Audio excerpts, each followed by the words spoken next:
और अब तक जब ये मैंने बात की तो इस 20 सेकंड में my dear friend and colleague, this has happened in somewhere इन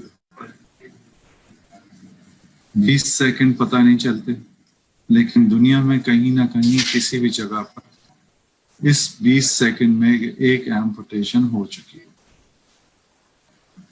सो ये है diabetic foot. Every 20 seconds lower limb is lost somewhere। और कहते हैं बात यहाँ रुक जाती तो शायद कुछ सवार जाता, लेकिन बात यहाँ नहीं रुकी। और अगर आप ये डेटा देखें कि mortality with the people who are having a amputation is worse than some non-cancer, and you can see कि pancreatic cancer की mortality तकरीबन 92-94%, lung cancer की mortality जो है वो तकरीबन 86%, and mortality after having a lower limb amputation, a major limb amputation, is around 70%, ये जो 60 है। तो rank third in terms of mortality जो बाकी सब कैंसर की। अगर आप देखें तो अगर खुदा न खास्ता घर में किसी को या जानने वाले में किसी को कैंसर डायग्नोस हो जाता है तो सबसे पहले मरीज परेशान, उसके बाद उसकी बीवी बच्चे परेशान, बहन भाई परेशान, यार दोस्त परेशान, मोहल्ले वाले परेशान, डॉक्टर परेशान, क्योंकि कैंसर होता है। और क्यों परेशान है? इसलिए कि उन्हें नजर आ रहा है कि अब जिसको भी कैंसर हुआ है खुदा ना खास्ता, उसकी जिंदगी जो है उसके लिमिटेड दिन नजर आ रहे हैं। My dear friends and colleague, लेकिन ये बात फुट के साथ नजर नहीं आ रही, ये बात एम्पुटेशन के साथ नजर नहीं आ रही। तो ना मरीज परेशान, ना उसके बीवी बच्चे परेशान, ना उसके घर वाले परेशान, ना उसके यार दोस्त परेशान, ना उसके मोहल्ले वाले परेशान, और ना डॉक्टर परेशान। ऑल्दो कि मोर्टेलिटी उसकी बहुत से नॉन कैंसर से कहीं ज्यादा है, उसके बावजूद यह सूरत हाल है। My dear friends and colleague, that is the reason why we are so worried about the diabetes care, not only in Pakistan but in the other developing country as well. So what causes, बात फिर आती है कि भाई हो तो गया, तो फिर अल्सर होता क्यों, डायबिटीज वाले को जख्म क्यों होता? तो तीन इंपॉर्टेंट उसके पिलर्स हैं। One is the neuropathy. अगर डायबिटीज है और न्यूरोपैथी हो गई, और neuropathy make the patient insensible, या नमनेस हो जाती है, ट्रॉमा हो जाए पता नहीं चलता, चप्पल उतर जाए पता नहीं चलता, साइलेंसर से जल जाए पता नहीं चलता, जूते से कट जाए पता नहीं चलता, कांटा चुभ जाए पता नहीं चलता, शीशा लग जाए पता नहीं चलता, माइनर ट्रॉमा तो पता ही नहीं चलता कि कब हुआ कैसे हुआ। तो अक्सर मरीज कहता है मुझे तो पता ही नहीं डॉक्टर साहब ये कब हुआ। तो neuropathy is one of the strongest risk factor which can cause an ulcer or a wound on a lower limb or an foot. And then the peripheral artery disease. जब हमने शुरू की थी आज से 20-25 साल हो गए, जब ये क्लिनिक शुरू की थी फुट की, दोस्तों की बात चलती जहनों में कि पाकिस्तान में पेरिफेरल आर्टरी डिजीज शायद नहीं है या बहुत कम है। लेकिन जैसे जैसे वक्त गुजरता जा रहा है, जैसे जैसे जो आपकी डायग्नोस्टिक एबिलिटीज बढ़ती चली जा रही है, वैसे वैसे नंबर भी चेंज होता जा रहा है। वी नो कि वेस्टर्न कंट्रीज में जो है 50% है पेरिफेरल आर्टरी डिजीज का प्रिवलेंस। पाकिस्तान में ऑल्दो कम है but still it is there. और अगर न्यूरोपैथी है और उसके साथ पेरिफेरल आर्टरी डिजीज भी है तो फिर वर्स्ट उसका और फिर जो है जब जख्म हो गया और उसके on top of that infected हो गया, तो that is a non healing wound, my dear friend. This is the pathway to ulceration. How the ulcer is become a non-healing wound. And you can divide the diabetic foot ulcers into a neuropathic one, you can see on the left side, and the middle ischemic one, and a mixture of both, the neuroischemic one. And by clinical feature, you can differentiate the three or two of them very easily. And you can see over here, this is the differentiating feature of the ischemic or the neuroischemic and the neuropathic ulcer. And you can see the neuropathic ulcer are usually caused by the footwear. आमतौर पे ये होता है कि doctor चप्पल पहना था, चप्पल ने कर दिया, जूता पहना था, जूते ने कर दिया, नए जूता लिया था या पुराना ही जूता है, सही नहीं है, उसकी वजह से हो, या माइनर ट्रॉमा जैसे मैंने अभी बताया कि पता ही नहीं चल रहा कि कब चोट लगी. And mode of patient doesn't know कि उसको चोट लगी है और जख्म हो गया. और न्यूरोइस्केमिक अल्सर में जो है it becomes sudden and with discoloration and pen.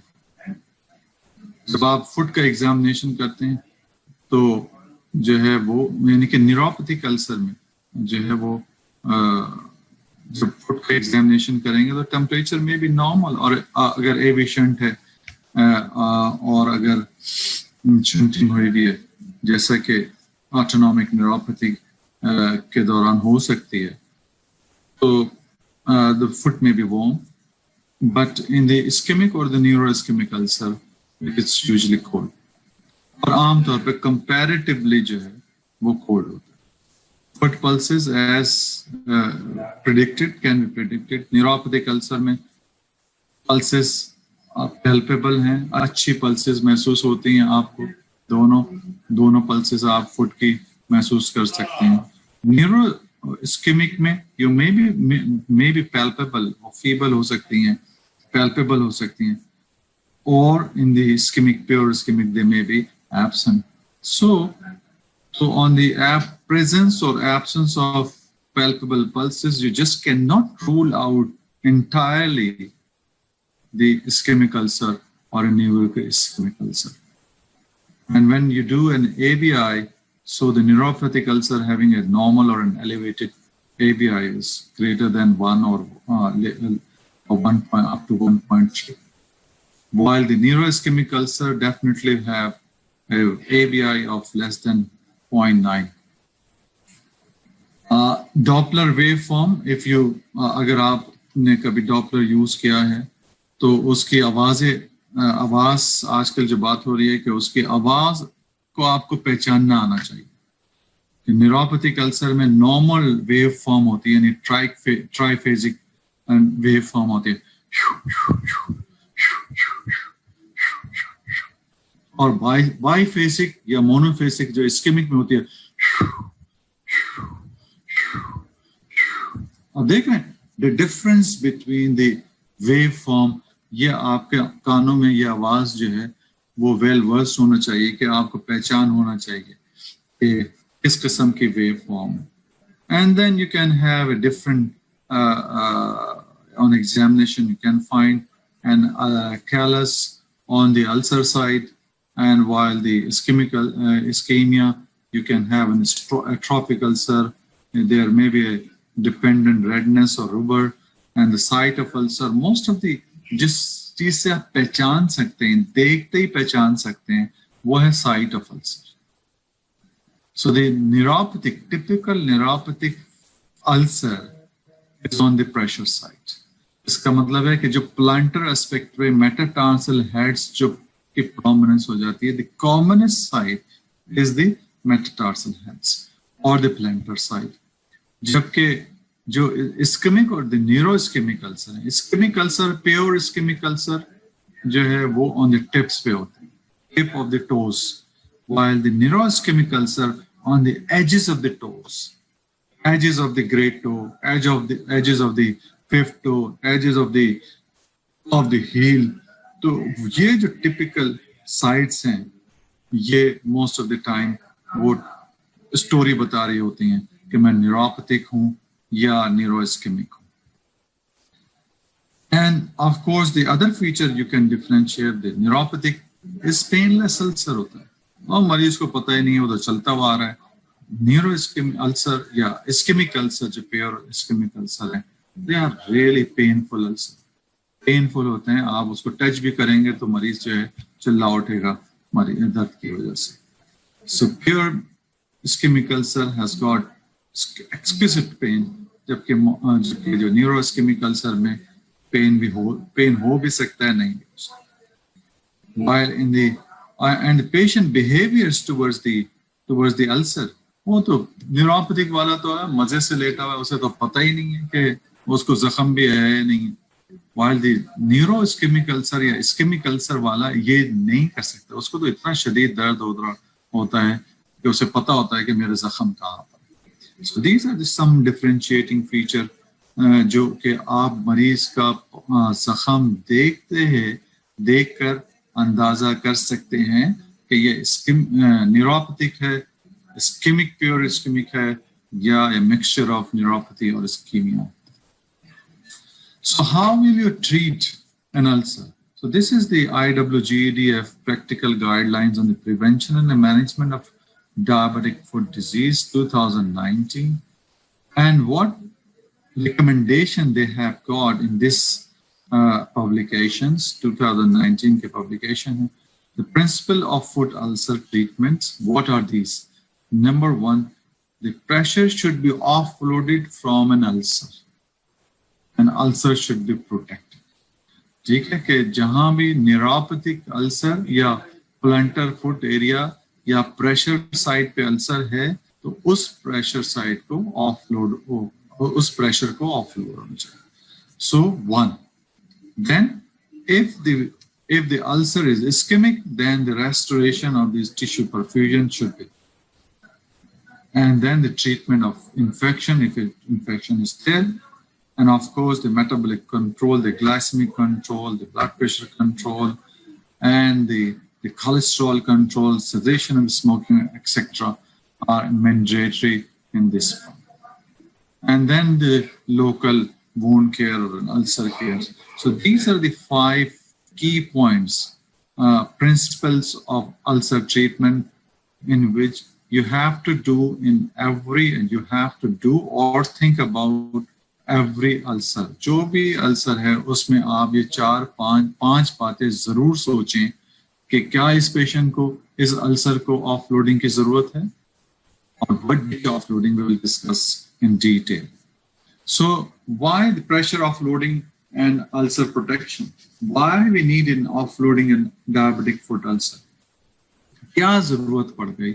जैसे आप ये देख रहे हैं कि इस पेशेंट को फर्स्ट मेटाटार्सल हेड पे एक फुट अल्सर है, एंड दिस इज जो कि शक्ल से आप इसके पिक्चर से आप पहचान सकते हैं कि दिस इज ए इस्केमिक है, न्यूरोइस्केमिक है या न्यूरोपैथिक है. कौन सा है सोचें जरा एक लम्हे के लिए. Yes, this is A neuropathic ulcer. ठीक है, इसलिए कि इसकी साइड क्या है? साइड इसकी है planter aspect first metatarsal head. So pressure area पे.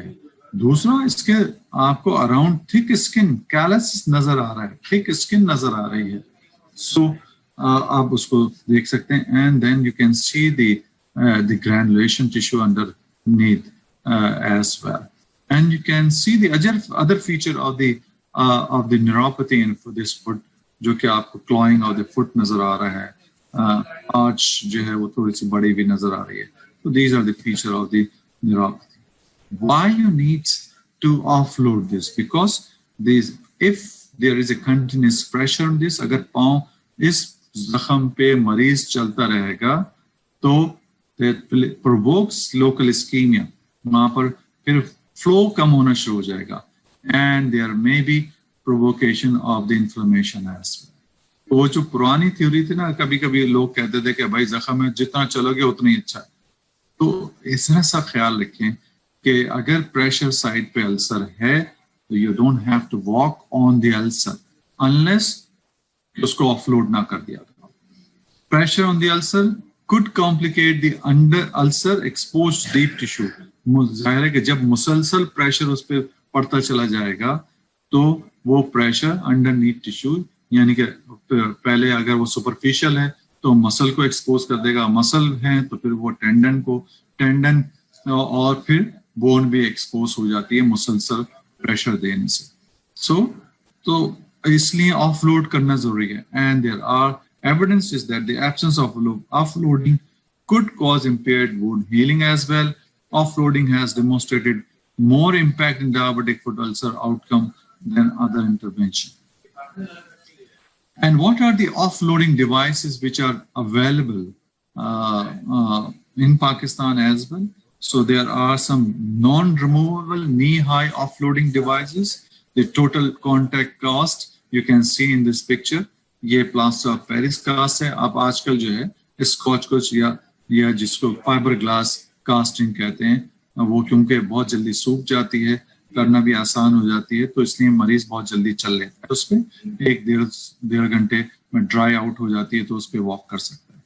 सो टोटल कॉन्टैक्ट कास्ट ए वेल मोल्डेड प्लास्टर कास्ट, चाहे वो फाइबर ग्लास हो या प्लास्टर ऑफ पेरिस का हो, that maintain a total contact with the entire plantar surface and lower limb।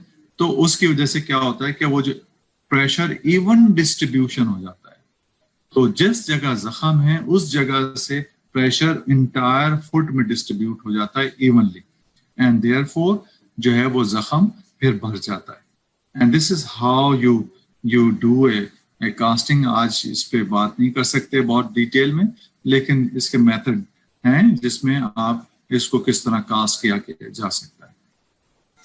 And the other non removable cast जो है नी high cast, वो जिसको कहते हैं कि एयर कास्ट बूट है, और इस एयर कास्ट बूट पे आपने क्या कर दिया कि या तो टेप लगा दिया ताकि वो उतर ना सके, या जो है स्कॉच कास्ट उसके अराउंड लगा दी ताकि वो उतर ना सके।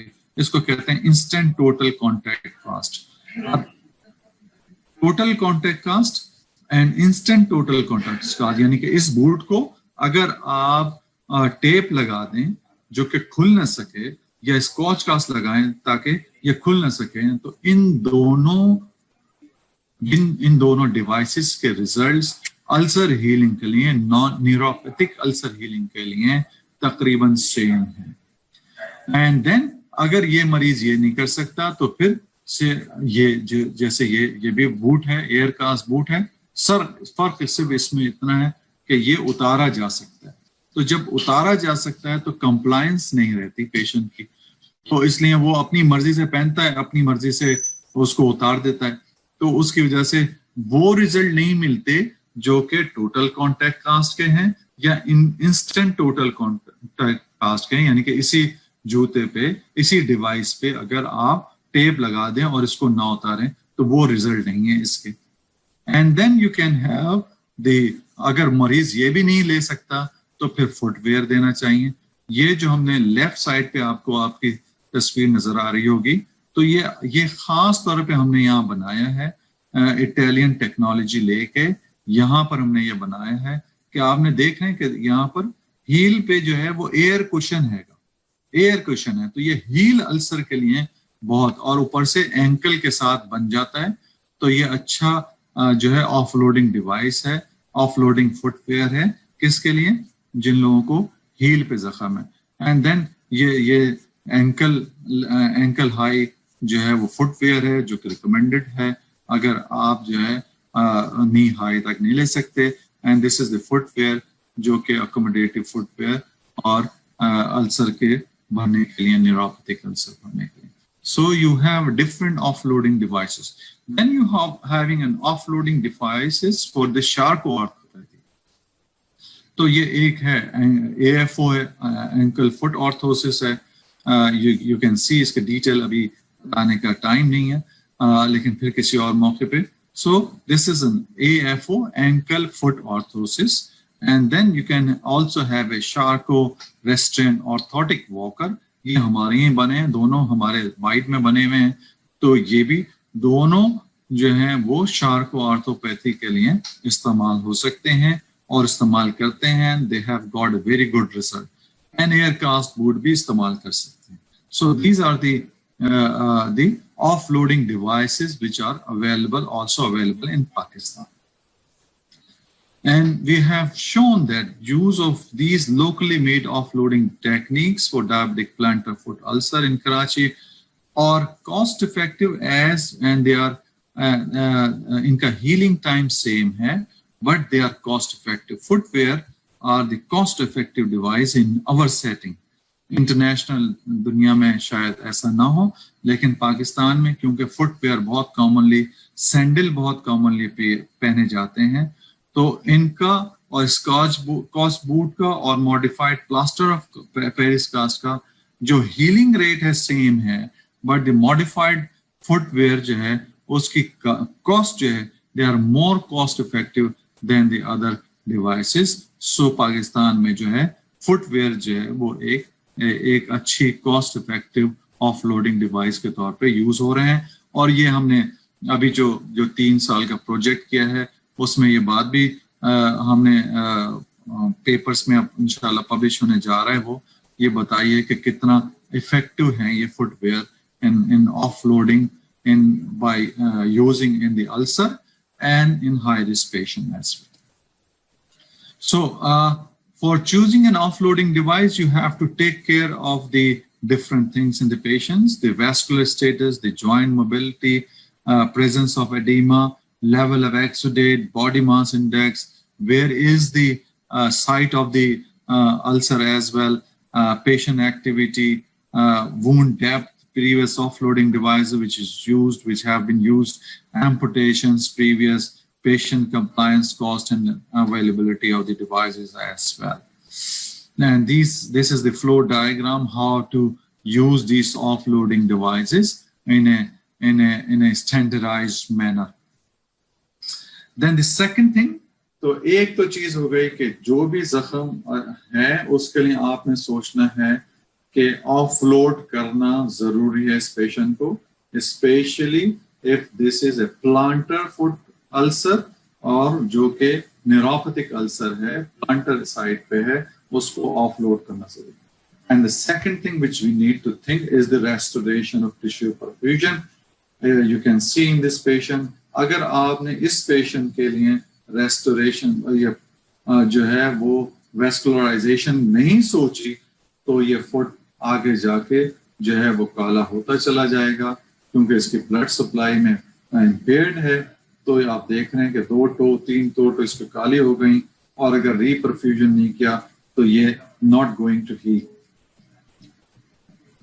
सो what can be the restoration of the tissue perfusion should be done in a patient who have a peripheral arterial disease with an ankle pressure of less than 50 or an ABI of less than 0.5. ठीक है, अगर ankle pressure less than 50 है या ABI 0.5 से कम है, तो फिर उसके लिए आपको रिवैस्कुलराइजेशन सोचना जरूरी है.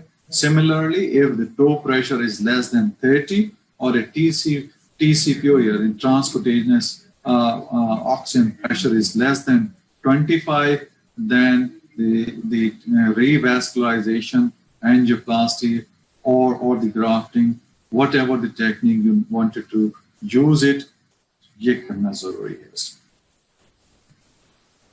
और कब कर सकते हैं? When an ulcer does not show a sign of healing within 6 weeks despite the optimal management.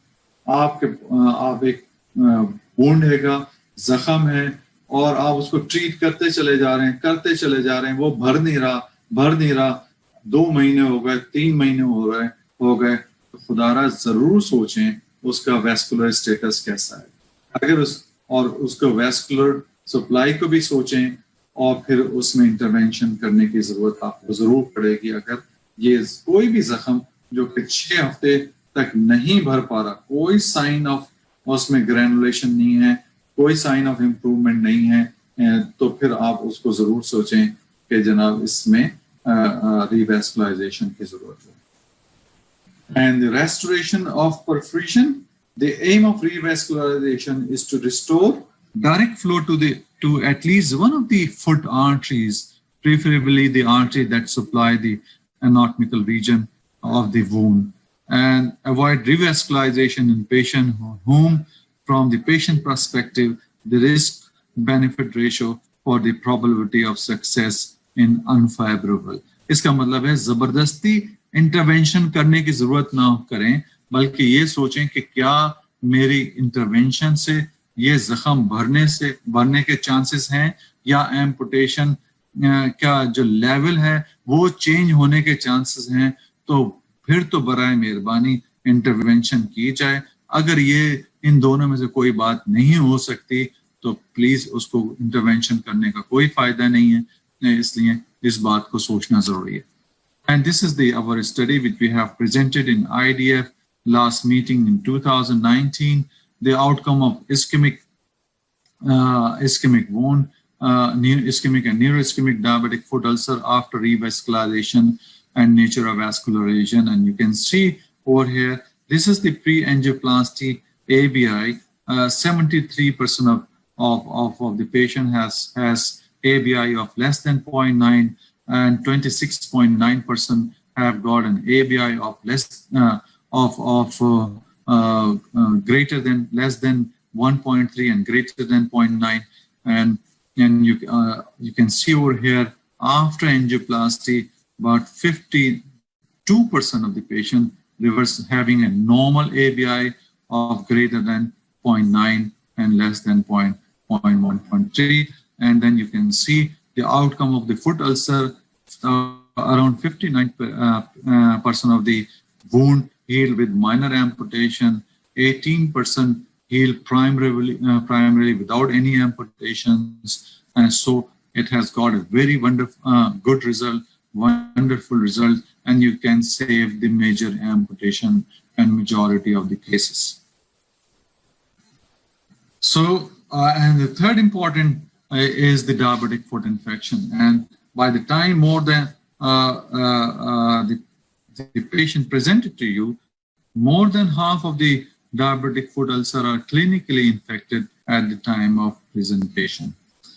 And this is the a study which was done by our friend from the South India, the Vijay Vishwanathan, and shows that 90% of the patient with diabetic foot are amputated due to infection. 90% of the cases of the diabetic foot are amputated due to infection. And this is the classification of the diabetic foot ulcer, and you can see this is the IDSA and the IWGDF classification. So if you can see, this is a wound with showing no sign of inflammations, no local or systemic sign and symptom of inflammation, then it means there is no sign of infection, and this is the uninfected wound. And when you have a redness, an ulcer, redness, local swelling, redness of greater than 0.5 centimeter around the wound, local tenderness or pain, local warmth or fluent discharge, and involved in skin and the subcutaneous tissue. So the skin and the subcutaneous tissue involved है, और sign of inflammation आपको अगर मिल रहे हैं, तो this is without any systemic sign or symptom, then this is a mild infection. So you can see in this picture कि यहाँ एक जख्म भी है और local area of redness भी है, और जो कि 0.5 सेंटीमीटर से ज्यादा है, और अगर आप जब इसको हाथ लगा के देखें तो हो सकता है गर्म भी हो, और इसमें से discharge भी आ रहा है, and this is involving only the skin and subcutaneous tissue, so this is a mild infection.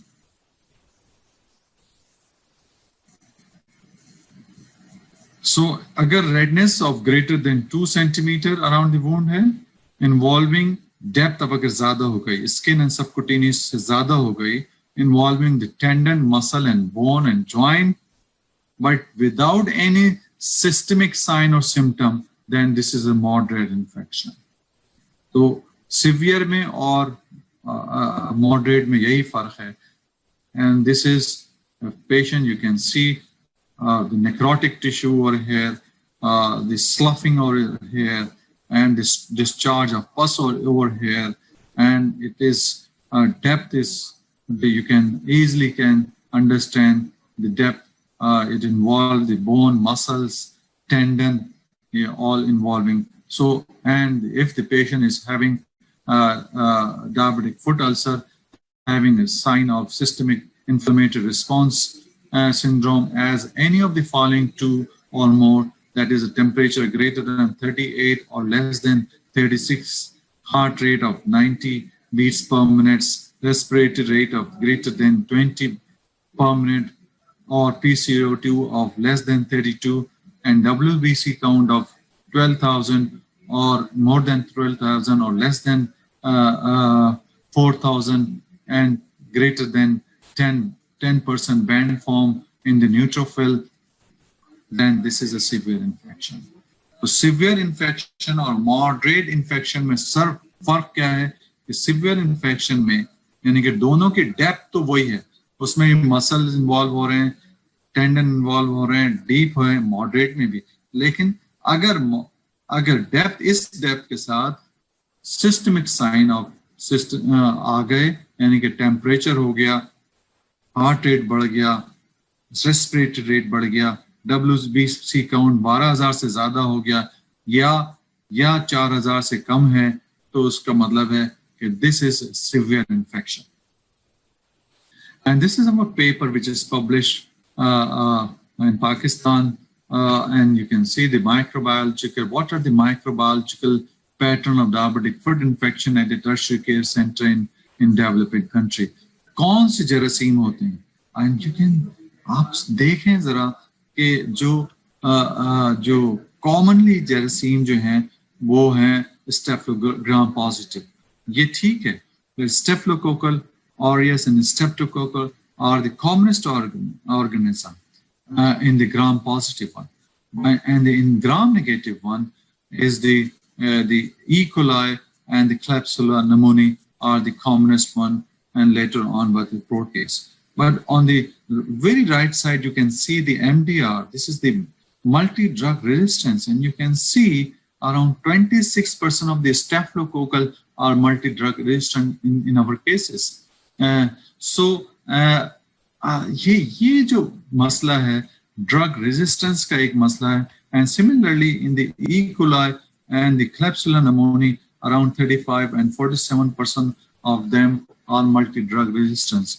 तो हमारे यहाँ मसला जो है वो क्योंकि हमारे पास जो टर्शियरी केयर सेंटर की में होने की वजह से पेशेंट जो है लेट रेफरल हैं, तो ग्राम नेगेटिव ऑर्गेनिज्म जितना अर्ली होगा, यानी कि फर्स्ट वीक से सेकंड वीक तक ग्राम पॉजिटिव ऑर्गेनिज्म रहते हैं, लेकिन जैसे जैसे टाइम गुजरता जाता है 3 वीक 4 वीक 5 वीक, तो वो ग्राम पॉजिटिव के साथ साथ ग्राम नेगेटिव ऑर्गेनिज्म भी आना शुरू हो जाते हैं, फिर एनोरोब्स भी आना शुरू हो जाते हैं, तो फिर आपको डिफिकल्ट हो जाता है फुट का ट्रीटमेंट, और फिर वो कॉस्ट उसकी भी बढ़ जाती है. और at the cost of foot, जो कि आपने देखा है तो जो पेपर पब्लिश है, हमारा भी डेटा तकरीबन सेम है कि जिसमें ये है कि 90% ऑफ द फुट जो एम्पुटेशंस हैं they are due to the infection. जो इन्फेक्शन रिलेटेड एम्पुटेशन है 90% ऑफ द केसेस में. So how to manage? So for a superficial or a mild infection, you need to clean, debride all necrotic tissue and the surrounding callus, as you can see in this patient, and then start empirical antibiotic therapy which targeted at the Staphylococcus and the Streptococci, which are the most common organism in the early stages. But when the time, अगर time ज़्यादा हो गया और या deep or extensive, जैसे कि ये आपको you can see in the picture, this is the necrotizing fasciitis, and you can see the bleeds over here, and you can see the necrosis of the tissue over here. And ये वो cases हैं जिसमें urgent जो है intervention करने की जरूरत है. अगर इसकी फिशियोटमी नहीं की जाएगी तो फिर ये अर्जेंट जो है नहीं किया, इमीडिएट नहीं रेफरल हुआ, अर्जेंट इसको इंटरवेंशन नहीं करेंगे तो सर्जिकल इंटरवेंशन, तो फिर लिम्ब लॉस के साथ साथ ये भी चांसेस हैं कि लाइफ लॉस भी हो सकती है. तो बहुत ख्याल करने की जरूरत है. जो severe moderate and severe infection को या तो सही से ट्रीट करें या फिर उनको प्रॉपर रेफरेटर के साथ कि ये कब हुआ था, कैसे हुआ था और आपने क्या ट्रीटमेंट दी है. And if any and then you need to sometime you also need to assess the peripheral artery disease in the moderate and the severe cases as well. And what antibiotic in these moderate and severe cases? Of course, not oral antibiotic.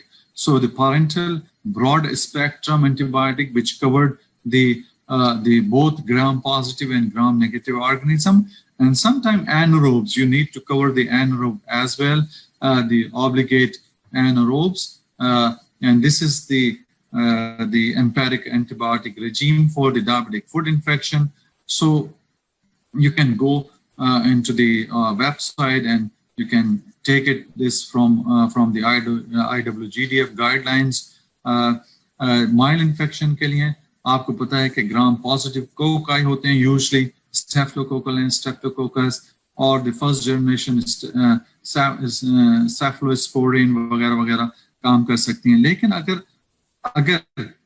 अगर किसी ने antibiotic दी हुई है पहले से तो उसमें gram negative आने के चांसेस होते हैं. And if you are suspecting gram positive as well as gram negative, अगर 2 वीक से ज्यादा हो गए तो ग्राम नेगेटिव आने के चांसेस होते हैं. तो फिर आपको जो है वो एमॉक्सिक्लेव देना या एम्पिसिलिन सल्बैक्टम भी दे सकते हैं. And you can cover both the gram-negative and gram-positive organism in the mild infection as well. Similarly, in the moderate and severe infection, parenteral antibiotic की जरूरत पड़ती है. Third generation जो है वो cephalosporin, and sometimes you need to give them the piperacillin and tazobactam, especially in those who have got pseudomonas. And sometimes if there is a MRSA, then you need to give them the vancomycin or the linezolid or the teicoplanin may be given in those cases. So metabolic control is important in all the cases of diabetic foot, and and treatment of comorbidity is also essential for healing for healing of the wound as well. So the diabetes control is essential, and so the poor glycemic control in people who have got the poor glycemic control, there are less chances of wound healing, and the high level of blood glucose and the HbA1c can mask undiagnosed infections causes as well. And the heart disease may worsen the prognosis for healing. They may worsen the prognosis even of the mild ischemia, and the people who are having the cardiomyopathy may have the worst outcome of the lesion, and there is the reduction in the life expectancy as well because of the peripheral artery disease and the cardiovascular disease go together. And the people who have got the renal failure, they may have the worst prognosis as well, and the higher mortality of the patient with diabetic foot ulcer. And there are increased chances of or increased risk of amputation in those who are having the renal impairment or the renal failure as well. And it is also important to determine the renal status to make the regime and to adjust the dose of the antibiotic as well. And then the general recommendation and the local wound care is important to heal the wound as well. ये जो wound care है, local wound care बहुत important है, क्योंकि अगर आपने local wound care नहीं की, यानी कि अगर जख्म है और उसको डिब्राइट नहीं किया तो फिर जख्म भरेगा नहीं। अगर उसको क्लिनजिंग नहीं की, जख्म नहीं भरेगा, और वो ऑफलोड नहीं किया, जख्म नहीं भरेगा। So the debridement of non-viable tissue, preferably the sharp or surgical, are very important to heal the ulcer. And similarly, the select dressing, which type of dressing you wanted to, a normal saline dressing or a wet dressing or a dry dressing or a pyodine dressing. So you need to select the dressing. Usually the diluted pyodine dressing are more than enough, or a normal saline dressing are more than enough in those lesions. So the local wound care should be done, and the offloading is necessary, mandatory in people who are having plantar foot ulcer. And sometimes you need to have a serial debridement. एक दफा debride करने से काम नहीं चलेगा, तो आपको बार बार जख्म को साफ करने की जरूरत पड़ती। And serial debridement until a clean wound is obtained may be necessary to assess the need for further resection or amputation. So बार बार करें, अगर स्लफ मौजूद है तो बार बार उसको debridement करें। हर विजिट पे करने की जरूरत पड़ रही है, हर विजिट पे करें। तो जख्म ऐसा नजर आना चाहिए जिसमें ग्रैनुलेशन टिश्यू ऐसे अनार की तरह, जिसको कहते हैं ना, लाल होना चाहिए तरबूज की तरह।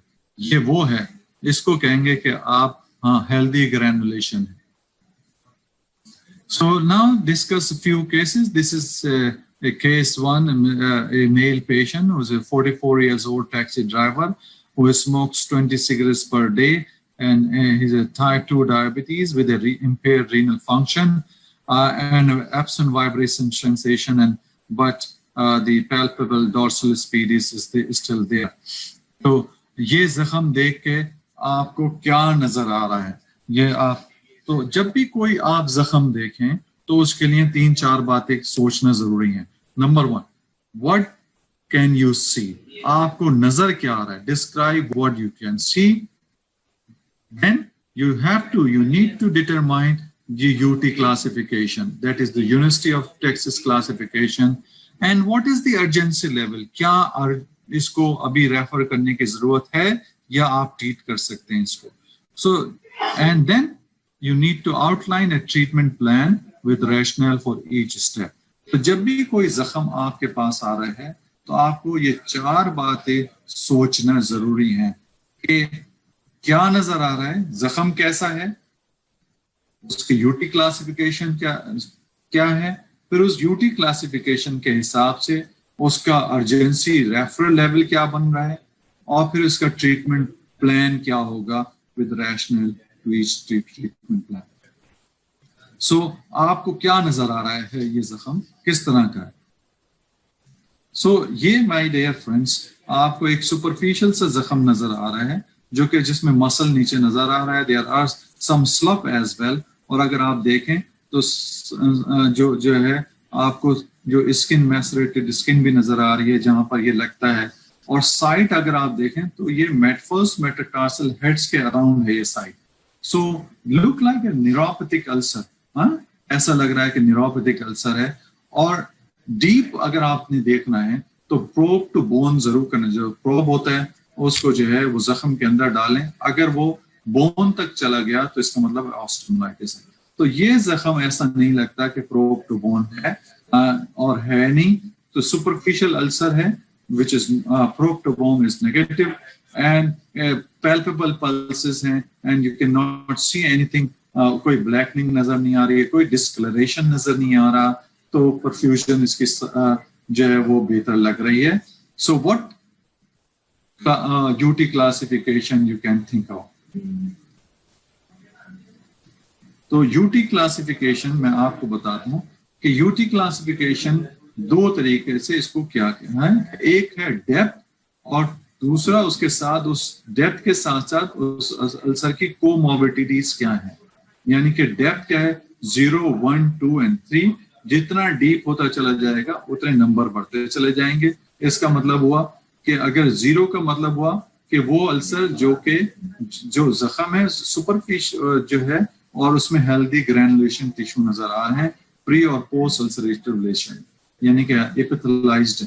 और अगर सुपर 1 का मतलब है superficial which is not involving the tendon, capsule और बोन, यानी कि स्किन इन्वॉल्व है, सबक्यूटेनियस टिश्यू इन्वॉल्व है और अप टू मसल तक है, मसल को क्रॉस नहीं कर रहा, इसका मतलब है कि ये सुपरफिशियल अल्सर, ये डेप्थ में 1 हैगा, इसका 1 है। इसके बाद अगर वो मसल को पेनिट्रेट कर दिया, टेंडन आ गया और कैप्सूल, जॉइंट कैप्सूल आ गए, तो ये 2 हो गया। और अगर बोन एक्सपोज है तो ये सीधा सीधा 3 हो गया। जहां बोन इन्वॉल्व हो गई वहां पर ये 3 हो गया। तो इस तरह तो डेप्थ आप करेंगे 1 2 3। और फिर 1 इज नॉन इन्फेक्शन, कोई इन्फेक्शन, ए का मतलब है नॉन इन्फेक्टेड, बी का मतलब है इन्फेक्शन, सी का मतलब है इस्कीमिया और डी का मतलब है इस्कीमिया भी है और इन्फेक्शन भी है। तो माय डियर फ्रेंड्स, अब आप सोचें जरा इस जख्म के बारे में आप क्या कहते हैं।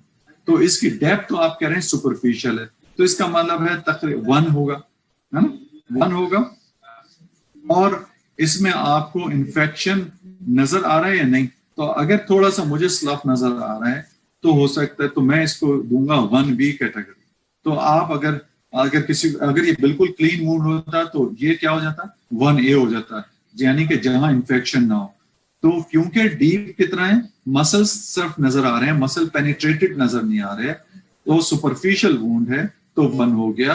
और क्योंकि इसमें मुझे इन्फेक्शन नजर आ रहा है तो ये क्या हो गया, 1B हो गया। अब आपके पास एक ऐसा पेशेंट जो कि 1B अल्सर आपने उसको यूनिवर्सिटी ऑफ टेक्सास क्लासिफिकेशन के साथ किया है, तो इसमें क्या आप खुद ट्रीट करेंगे या इसको रेफर कर देंगे? ये जो है हम आपको बताते हैं कि आप देखें कि ये जो आपको एरो नजर आ रहा है अक्रॉस, ये आपको अर्जेंसी लेवल दिखा रहा है। और ये जो ग्रीन, ऑरेंज और रेड कलर है ये भी आपको अर्जेंसी लेवल दिखा रहे हैं। तो जो भी ग्रीन तक है, यानी कि अगर जख्म डीप नहीं है और ए है यानी कि नॉन इन्फेक्टेड है, तो फिर तो ये जो जितने भी ग्रीन नजर आ रहे हैं इसका मतलब है कि यू कैन ट्रीट देम, तो इसमें अर्जेंसी लेवल कोई नहीं। और जो ऑरेंज हैं, ऑरेंज जो नजर आ रहे हैं, these are urgent, you need to refer them urgently. Urgent का मतलब है within 72 hours you need to refer them. और जो रेड नजर आ रहे हैं, यानी कि ये जो रेड नजर आ रहे हैं, इसका मतलब है you need to refer them immediately, यानी कि फौरन से फौरन इनको देना है, नहीं तो सैल्वेज, लिम्ब सैल्वेज होने का, लिम्ब का बचने का या टो के बचने का इम्कान कम से कम हो जाएगा जितनी देर लगेगी।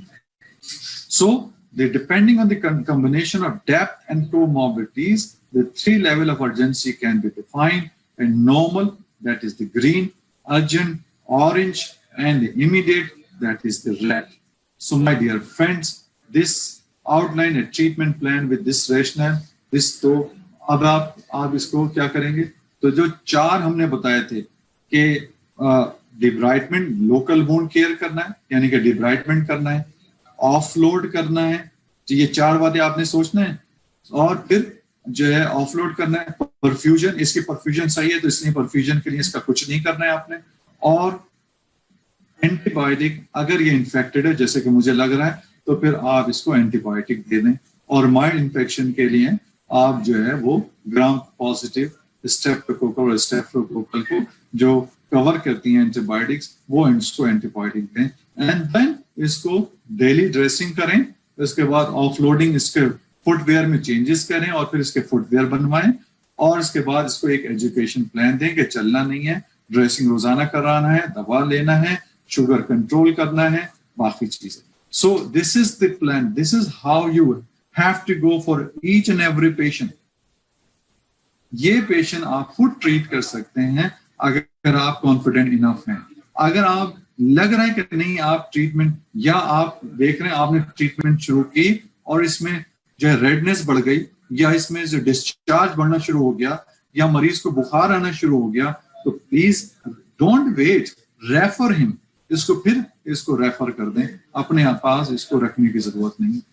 Now the case number 2, a female of 62 years old, secretary, type 2 diabetes, having a chronic kidney disease of stage 3 and 10 gram monofilament is absent and there is no palpable pulses. वही बात, वही सवाल अगेन, आपको क्या नजर आ रहा है? ठीक है, वही सवाल, what you can see over here, फिर UT classification and what is the urgency of level, या आपने अपने लिए बताना है कि आपने UT क्लासिफाई किया और उसके बाद ये सोचना है इस पेशेंट को मैं अपने पास ट्रीट कर सकता हूं या मैं इसको रेफर कर दूं। तो ये आपको अर्जेंसी लेवल बताना है, इसलिए जा रहा है ताकि आप डिसाइड करें कि आप कब इसको भेज सकते हैं। And then outline the treatment plan. So my dear friends, आपको क्या नजर आ रहा है? एक लम्हे अपने पास भी लिख लें जरा, फिर देखेंगे कि क्या आपने सही लिखा नहीं लिखा, या सोच लें कि क्या नजर आ रहा है। एक जख्म तो नजर आ रहा है which is on the planter aspect पे, लेकिन बहुत करीब है एज के, एजेस ऑफ द हैं, फुट के एज के करीब है। टिपिकल प्लांटर फुट जो जहां पर प्रेशर एरिया होता है वहां नहीं है, ये ख्याल है ना, यानी कि मेटाटार्सल हेड्स पे नहीं है ये, टिपिकल जो जहां पर बहुत ज्यादा प्रेशर होता है। लेकिन और दूसरा के एजेस यानी बीच में है और एज की तरफ, फुट के एज की तरफ है, ये मैंने आपको इसका वो बता दिया। देयर इज स्लफ एज वेल, स्लफ भी नजर आ रहा है, और थोड़ा इसका जो एजेस हैं वो अगर आप देखें तो थोड़े से एजेस भी जो है ड्राई एजेस नजर आ रहे हैं इसके। So superficial to semi superficial, superficial ulcer ही ले लें इसको, यानी कि अगर इसकी आप वन रखें, मेरे ख्याल में तो 1 है, इसकी डेप्थ प्रोब टू बोन नहीं है, या 2B भी रख सकते हैं अगर ये मसल को क्रॉस कर गया है तो। एंड देन लोकल रेडनेस मौजूद है, फ्लोरेंट सरफेस नजर आ रही है, पल्पेबल पल्सेस नहीं है तो इनसफिशिएंट परफ्यूजन है। तो यूटी क्लासिफिकेशन क्या बनेगी माय डियर फ्रेंड्स इसकी, कि इसमें फ्लोरेंस भी है और इनसफिशिएंट परफ्यूजन भी है, यानी कि इस्कीमिया भी है, इन्फेक्शन भी है। जब इस्कीमिया और इन्फेक्शन हो तो क्या होता है? डी होता है, डी। अगर प्योर इस्कीमिया होगा तो सी होगा, सिर्फ इन्फेक्शन होगा तो बी होगा। लेकिन अगर इस्कीमिया भी है और इन्फेक्शन भी है तो क्या होगा? डी। और आपने डिसाइड पहले ही कर लिया कि या तो या 1D है या 2D है। मुझे 1D लग रहा है, तो आप अगर डेप्थ इसकी ज्यादा हो, जो कि जाहिर है देखने से अंदाजा होगा, तो 2 भी हो सकता है। तो मुझे 1D लग रहा है, तो 1 यानी डेप्थ के लिहाज से, और क्योंकि इन्फेक्शन और इस्कीमिया है तो इसलिए D हो गया। तो ये हो गया 1D अल्सर। अब 1D या 2D अल्सर के लिए अर्जेंसी लेवल आपको याद है क्या है जी?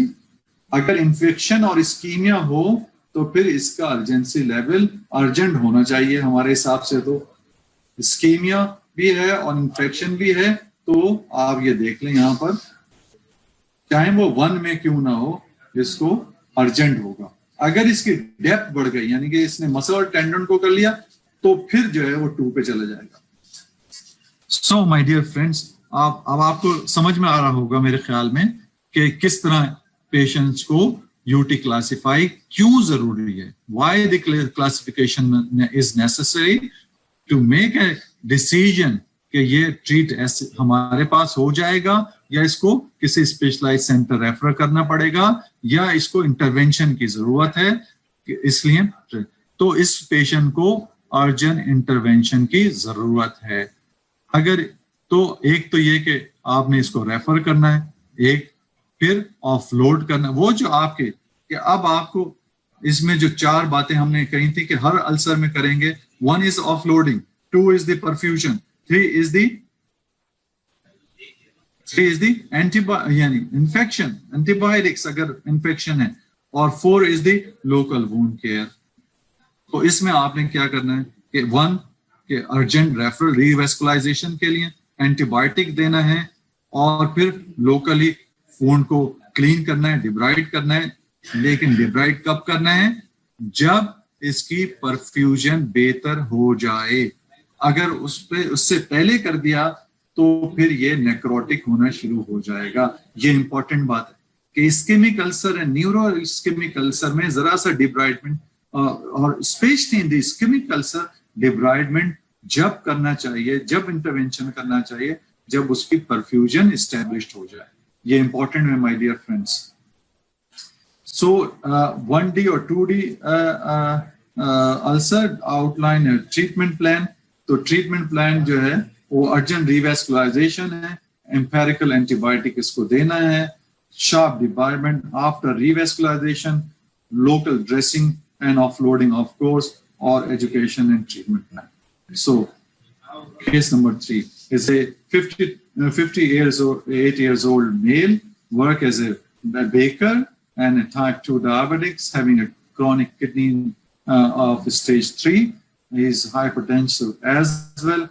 Has got on examination, has got palpable pulses, but the 10 gram monofilament is absent, has got a normal temperature. So वही बात, क्या नजर आ रहा है? बहुत कुछ नजर आ रहा है मुझे तो इसमें क्या नजर आ रहा है आप लोगों को? तो देखें जरा और सोचें कि क्या नजर आ रहा है। So describe what you can see, और फिर इसके बाद determine UT classification and outline a treatment plan. So my dear friend, आपको नजर आ रहा है कि इसकी बिग टो एम्पुटेटेड है, तो इसकी बिग टो है नहीं, आपको यहाँ नजर नहीं आ रही, तो इसका मतलब एम्पुटेशन हुई हुई है। So he is an high risk patient, category 3 high risk patient. High risk patient है, clawing of the toe नजर आ रही है, metatarsal head prominence नजर आ रहे हैं, और जो स्किन थिक नजर आ रही है on the third metatarsal heads पे, और यहाँ पर उसके स्किन के अंडर जो है वो आपको नजर भी आ रहा है कि कुछ हेमोरेज भी हो चुकी है। तो ये एक कैलस अंडरमाइन जिसके इंटरनल हेमोरेज भी हो गई है। तो अब आपको ये जब तक साफ नहीं करेंगे तो इसको क्लासिफाई कैसे कर पाएंगे? तो जब आप इसके हाइपरकेराटोसिस या कैलस को साफ करें फिर इसको क्लासिफाई करेंगे for deformity, and now you can सी। अगर जब आपने इसको साफ किया तो अब आपको नजर आ रहा है, एक आपको शायद नजर आ जाए, मैं इसमें पॉइंटर इसमें मेरे पास शायद नजर आ रहा है आप लोगों को जो मैं एरो डाल रहा हूं, तो ये आपको मेटाटार्सल हेड नजर आ रहा है, थर्ड मेटाटार्सल हेड नजर आ रहा है, इसकी डेप्थ इतनी है। तो जब अगर बोन तक डेप्थ हो तो वो क्या हो जाएगा? 1 होगा, 2 होगा या 3 होगा? यस, 3 होगा। तो इसकी डेप्थ क्या हो जाएगी? 3 हो जाएगी। अच्छा, अब आपको कहीं यहां पर कोई डिस्चार्ज नजर आ रहा है? साइन ऑफ इन्फ्लेमेशन नजर आ रहे हैं? So there is no sign of inflammation and there is no discharge as well. तो ये तकरीबन नॉन इन्फेक्टेड सा लग रहा है। तो ये क्या है? 3A, और अगर एक्सपोज बोन है तो जाहिर है एक्सपोज बोन जो है वो क्या होती है? ऑस्टियोमाइलाइटिस। तो 3A और 3B ulcer. So high risk patient, foot deformity with hyperkeratosis, visible metatarsal, bone after sharp debridement, no sign of infection, sufficient perfusion. तो 3A और 3B in cases of the osteomyelitis. तो treatment plan, of course, अगर osteomyelitis है तो क्या करेंगे? Bone की resection होगी, हेड रिसेक्शन होगा, ठीक है। Offloading, neuropathic, typical neuropathic pain. तो फिर वही 4 बातें जो बेसिक प्रिंसिपल ऑफ ट्रीटमेंट है कि offloading, perfusion, treatment of infection if there, local wound यानी कि ड्रेसिंग एंड डिब्राइडमेंट। तो आपने डिब्राइडमेंट कर दी और ड्रेसिंग करना है, ऑफलोडिंग जरूर करना है। तो surgical resection of the protected bone, correction of deformity, antimicrobial if the osteomyelitis is there, dressing, the dry dressing or the wet dressing, and offloading is mandatory. और इसको फिर वही बताना, पेशेंट का education and follow up plan देना कि हर हफ्ते आना है, ड्रेसिंग रोजाना कराना है, गीला नहीं करना है, दवा जरूर खाना है, शुगर कंट्रोल रखना है, my dear friend. So and this is the last case, female patient is 72 years old, type 2 diabetes and proliferative retinopathy, a history of myocardial infarction and hypertensive, no palpable foot or popliteal pulses, claudication, claudication is there at the 50 meters, and 10 gram monofilament is absent, and absent vibration sensation as well. So what do you think? फिर वही देखें मेरे, so the last case. So ये जो case आप 72 years old lady का है, आपको नजर आ रहा है कि नेक्रोटिक टो नजर आ रहा है, ठीक है, और जो है वो रेडनेस भी नजर आ रही है, ब्लैक नेक्रोटिक ग्रे टो नजर आ रहा है इसमें, और थोड़ी सी क्लाइंग भी नजर आ रही है. अब अगर आप देखें तो what do you see? Pulses नहीं है, पैल्पेबल नहीं है, क्लॉडिकेशन की हिस्ट्री है, तो आप समझ सकते हैं कि ये क्या है. पल्स नहीं है, क्लॉडिकेशन है, तो इस्कीमिया तो मौजूद है. दूसरा कि आपको जो है वो गैंग्रीनस टो नजर आ रहा है, तो इसका मतलब इन्फेक्शन भी मौजूद है. तो क्या हो गया? डेप्थ आपको अंदाजा हो गया कि इसकी डेप्थ कितनी है. डेप्थ कितनी होगी इसकी? ये तो बोन तक गया हुआ है, तो इसका मतलब है डेप्थ 3 हो गई, और इन्फेक्शन भी है और इस्कीमिया भी है, तो वेट गैंग्रीन है. तो क्या हो गया? 3D हो गया. तो 3D है without no palpable popliteal pulses, और तो फिर partial necrosis of the first two, wet gangrene, insufficient perfusion. So what will be the grade? This is a 3D grade. And treatment option, of course, the urgent reperfusion. आपको reperfuse urgently करना पड़ेगा ताकि बाकी toes भी बचा लें इसके, और इसको आगे बढ़ने से भी बचा लें. और दूसरा परफ्यूजन आपने कर दिया, उसके बाद एंटीबायोटिक्स, तो एम्पेरिक एंटीबायोटिक्स भी देना पड़ेंगे ताकि ग्राम नेगेटिव ग्राम पॉजिटिव और एनोरोब्स भी कवर हो, तो पेरेंटल एंटीबायोटिक देना पड़ेंगी. और इसके बाद जो है, और जब फिर इसके बाद इसकी टो की एम्पुटेशन करना पड़ेगी. आफ्टर री-परफ्यूजन के बाद, री-परफ्यूजन हो जाए तो फिर टो एम्पुटेशन होगी, इसकी टो एम्पुटेशन होगी. उसके बाद ऑफ लोडिंग करना पड़ेगी, ऑफ लोडिंग एंड फुटवेयर ये करना पड़ेगा माय डियर फ्रेंड्स. तो इसको इंटेंसिव आपने प्लान यही देना होगा. डेली ड्रेसिंग होगी, ऑफ लोडिंग होगी, फुटवेयर होगा, और मेटाबॉलिक कंट्रोल होगा. And at the end my dear friends, the key message is offloading is key factor in the local management of diabetic foot ulcer. Peripheral artery disease influences mainly in the likelihood of the wound healing and on the time of healing. यानी कि अगर peripheral artery disease मौजूद है तो फिर भरने के chance जख्म बहुत मुश्किल होते हैं, वुंड भरने के चांस बहुत कम हो जाते हैं, या फिर डिलेड हीलिंग होती है अगर जो है वो इधर उधर से ब्लड आ रहा है. Infection is the main cause of foot amputation. 90% of the cases में infection is the cause. Diabetes control and the comorbidities managing reduce risk for amputation and mortality, and the key point in local care are the deployment and the offloading. Thank you very much. Sir, Walaikum Assalam. Rania, thank you very much for your excellent presentation. I just want to know what is the how you restore revascularization in a diabetic foot.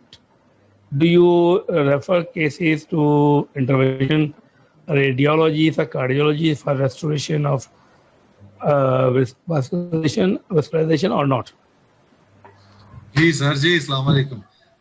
क्या है रानिया, कैसे हो? अल्हम्दुलिल्लाह. Yes बिल्कुल. एक तो ये कि हमने हमारे पास भी अब अल्हम्दुलिल्लाह पिछले 6 महीने से जो है वो इंटरवेंशन हो रही है. इंटरवेंशन रेडियोलॉजिस्ट हैं एक जो कि हमारे पास भी कर रहे हैं, और हम कार्डियोलॉजिस्ट को भी, जो इंटरवेंशन कार्डियोलॉजिस्ट हैं जो कि special interest in the lower limb, क्योंकि हर कार्डियोलॉजिस्ट नहीं करता सर, आपको भी ये बात मालूम है. तो वो जो उसको टाइम देता है और जो जिसका इंटरेस्ट है, आपको मालूम है चंद ही लोग हैं वो, तो वो उनके पास हम फिर रेफर कर देते हैं, और फिर they come back to us for the wound care as well. तो वहाँ अब ये कैथ लैब शुरू हो गई है वहाँ पे, ये नहीं है वो? जी कैथ लैब शुरू हो गई वाइड में अच्छा। कैथ लैब शुरू हो गई है और अल्हम्दुलिल्लाह बड़े जबरदस्त रिजल्ट हैं उसके। और हमने डेटा आईडीएफ में ये जो मैंने दिखाया ये हमारे कैथ लैब का डेटा है इसमें। अच्छा, that's great, that's great. Thank you very much. Thank you sir. Thank you.